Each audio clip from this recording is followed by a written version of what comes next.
এই আমার উম্মত, এই সন্তানটা জন্মের 7ম দিনে, জন্মের 7 দিনের মধ্যে তার বন্ধুকে ছুটানোর জন্য তোমরা কি করো? পশু জবাই করো। কি করো? পশু জবাই করো।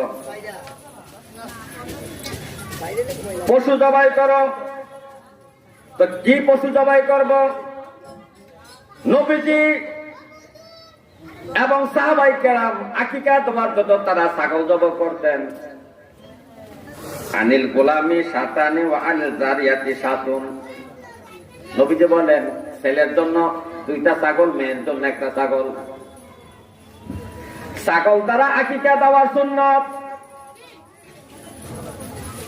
নবীজি বলছে, ছেলের জন্য 2টা ছাগল, মেয়ের জন্য 1টা ছাগল।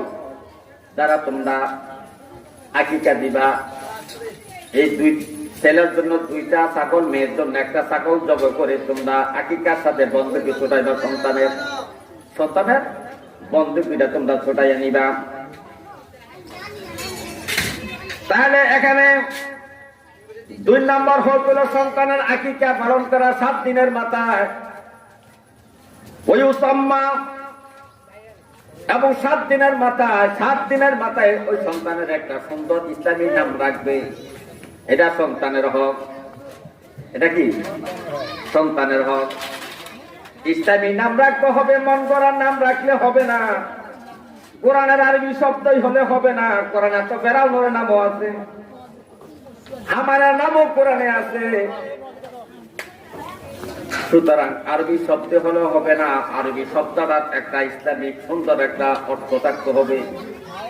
এই জন্য আমাদের উচিত রব্বে কারিমের যতগুলো নাম আছে, যতগুলো সিফাতি নাম আছে, আমার নবীর যত নাম আছে, সাহাবায়ে কেরামের যত নাম আছে, আউলিয়া কেরামের যত নাম আছে, ওই নাম সমূহ থেকে মহিলা এবং পুরুষদের নাম বাছাই করে আমাদের সন্তানদের ইসলামী নাম রাখা উচিত। দলের সন্তানের আরেকটা হক হলো তার সুন্দর একটা নাম রাখা, ইসলামী নাম রাখা। 4 নম্বর হক হলো ইহুলাদু রাসূলু। 7 দিনের মাথায় তার মাথা মুন্ডাবে, মাথা কামাবে, মাথার চুলগুলা পালাবে। 7 দিনের মাথা। কয় দিনের মাথা? 7 দিনের মাথা। এই 7 দিনের মাথায় যখন ছোট একটা মাসুম বাচ্চার মাথার মধ্যে সামান্যটুকু চুল থাকে, বেশি চুল থাকে না,